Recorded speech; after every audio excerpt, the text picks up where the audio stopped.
Bonjour, aujourd'hui on se retrouve pour faire la correction des exercices du thème 3, le mouvement. Comme d'habitude, les petits boutons, et c'est parti. Donc je suis dans le train, j'observe. Qu'est-ce qui va bouger? Qu'est-ce qui va être en mouvement? Est-ce que c'est le paysage ou est-ce que c'est le train? La réponse c'était le paysage. Et si je suis devant le train et que j'observe qui bouge, est-ce que c'est le train ou le paysage? C'est le train. Avez-vous retenu le vocabulaire scientifique apporté dans les différentes activités? La description d'un mouvement dépend du point de vue pour étudier la situation. Par conséquent, tout mouvement est relatif. Il est donc nécessaire de définir dans un premier temps le référentiel d'étude avant de décrire un mouvement. Si la trajectoire est une droite, le mouvement, comment est-ce qu'on l'appelle? Dans ce cas-là, on l'appelle rectiligne. Si la trajectoire est un cercle, le mouvement, on l'appelle circulaire. Et si c'est une courbe quelconque, ni une droite, ni un cercle, ou une partie de cercle, alors c'est curviligne.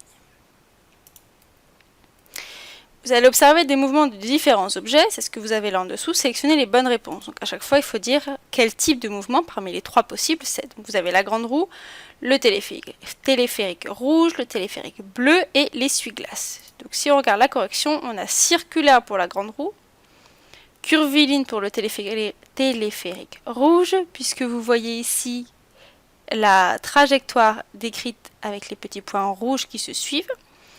Le bleu, c'est rectiligne, puisqu'il ne bouge pas, il suit un fil qui est une droite. Et puis l'essuie-glace, on considère que c'est circulaire, que c'est une partie de cercle, mais que c'est bien circulaire. Alors, le mouvement d'un objet mobile, dont la vitesse augmente au cours du temps. On dit qu'il est uniforme, ralenti ou accéléré. Donc si la vitesse augmente au cours du temps, le mouvement il est accéléré. Si la vitesse diminue, c'est ralenti. Et si la vitesse reste la même, on dit uniforme, on ne dit pas constante, attention. C'est ces trois mots et uniquement ces trois mots qui doivent être utilisés pour décrire un mouvement. On représente par un point la position d'un objet à intervalles de temps réguliers, par exemple toutes les 5 secondes. Observez bien l'évolution de l'écart entre deux positions. Et il faut dire si ce mouvement il est accéléré, uniforme ou ralenti en le justifiant. Donc ici, sur la première ligne, on voit que toutes les 5 secondes, le point parcourt la même distance. Donc, car l'écart entre deux points, il reste stable. Quand l'écart entre deux points, il ne change pas, sa vitesse, elle est donc identique. Et donc, on dit que c'est un mouvement uniforme. Ici, dans la deuxième situation, vous avez des points qui sont de plus en plus espacés au cours du temps. C'est-à-dire que les 5 premières secondes, il avance un petit peu, puis les 5 secondes plus tard, il avance un peu plus, et encore plus, et encore plus. Donc c'est un mouvement accéléré, car l'écart entre deux points augmente. Enfin, dans la dernière situation, c'est le contraire. Vous avez une grande distance parcourue les 5 premières secondes, puis une distance plus petite les secondes suivantes, et encore plus petite, et encore plus petite. Ça, c'est un mouvement ralenti, parce que l'écart entre deux points diminue. Un skieur ou des skieurs. Donc, si vous regardez là-dessous, est-ce qu'il y a plusieurs skieurs qui se suivent en étant très proches ou est-ce que c'est un seul skieur? En fait, sur cette photo, on peut observer les différentes positions occupées par un même skieur. C'est une technique qui permet d'observer et de décrire le mouvement des objets qui vont très vite, qui vont trop vite pour que l'œil arrive à savoir avec précision la trajectoire. On appelle ça une chronophotographie. Le mouvement d'un objet est décrit par une trajectoire. Donc trajectoire, c'est le mot qu'on utilise pour donner la forme du mouvement, pour donner la forme des différentes positions occupées par l'objet. Donc vous avez rectiligne, vous avez circulaire et vous avez curviligne. Et en plus de la trajectoire, il faut aussi préciser l'évolution de la vitesse de ce mouvement. Est-ce que c'est accéléré, comme on vient de le voir, est-ce que c'est ralenti ou est-ce que c'est uniforme? Donc il faut penser à donner les deux informations lorsqu'on vous demande de décrire le mouvement d'un objet. Si par exemple, une voiture est sur une autoroute, qui est une portion droite d'autoroute, vous devez absolument, lorsque je vous demande le mouvement de cette voiture, vous devez absolument dire les deux informations.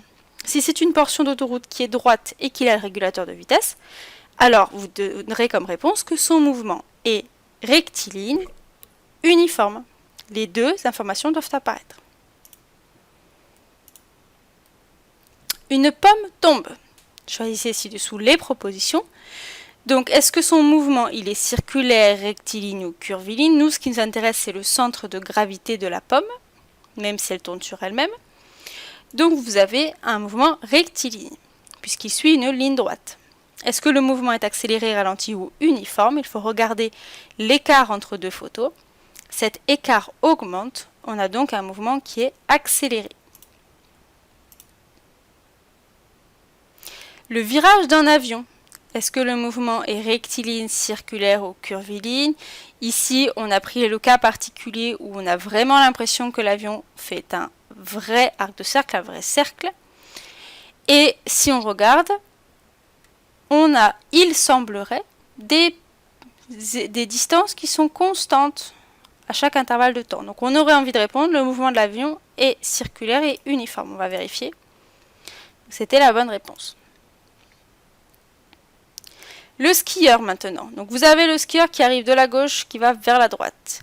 Il arrive avec une certaine vitesse, il attaque la pente et vous voyez que à chaque photo, la distance qu'il a parcourue entre chaque photo est de plus en plus petite.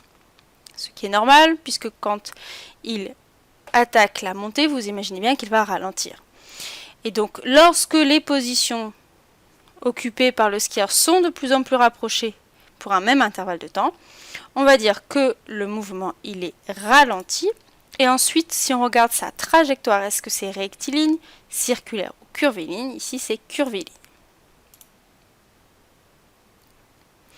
La chute d'une olive. On vous demande de regarder, comme on vient de le faire, le mouvement de l'olive avant qu'elle atteigne le verre. Donc, est-ce que c'est rectiligne, curviligne, circulaire? Est-ce que c'est accéléré, ralenti ou uniforme? On a un mouvement qui est rectiligne et qui est accéléré. Ce car qui démarre, est-ce qu'il a une vitesse uniforme, accélérée ou ralentie? Ça, vous pouvez vous en douter, que lorsque un objet est immobile et lorsqu'un objet se met en mouvement, forcément, si on peut le prendre en photo avec des intervalles de temps très très courts, on pourrait voir que forcément il accélère pour passer d'une vitesse nulle à une certaine vitesse.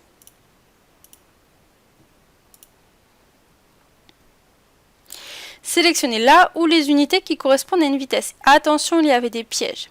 Donc ce que je vous ai mis dans votre cours à la dernière activité, c'est que les vitesses, c'est toujours une distance par un temps. Donc déjà, tout ce kilomètre ici, c'est qu'une distance, on n'utilise pas. Heure, c'est qu'un temps, on n'utilise pas. Grammes par litre, c'est ni une distance ni un temps, c'est une masse sur un volume, ça n'a rien à faire ici. Et donc si on regarde, il vous reste m/s, donc c'est un mètre par seconde, c'est comme ça que ça se lit, donc ça c'est une vitesse. Le kilomètre par heure, c'est bon aussi, et le kilomètre bar heure, c'est bon aussi.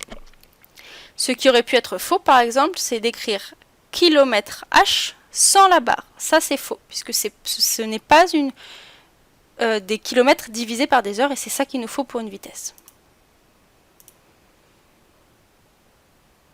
Reliez correctement les images à l'ordre de grandeur correspondant. Donc là, c'était vraiment pour vous faire réfléchir sur les vitesses, même si certaines vitesses sont peut-être pas tout à fait correctes. Par exemple, l'escargot, 1 mm par seconde, vous allez me dire que ça dépend s'il pleut pas, s'il a faim, s'il n'a pas faim. Bon. Le TGV, 320 km/h. Le randonneur, 1 mètre par seconde, puisque toutes les secondes à peu près, vous faites un pas. Et un pas normal d'un adulte, c'est environ 1 mètre. Il vous reste 8 km par seconde et 120 km/h. Il reste guépard et fusée. Vous doutez bien que les 8 km par seconde, c'est forcément fait par la fusée.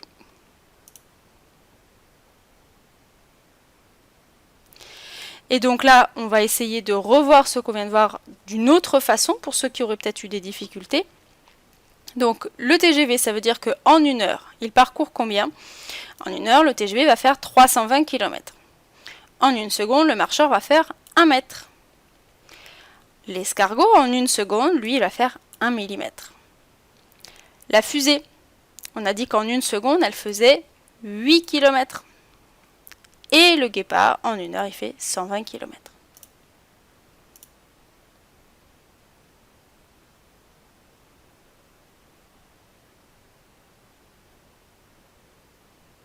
Donc, c'est fini pour ces exercices. Il n'y aura pas d'évaluation tout de suite sur ce thème. On va enchaîner avec le 4e et dernier thème sur l'énergie. Et on aura une évaluation groupée à la fin qui prendra les 2 thèmes en compte. Prenez bien soin de vous.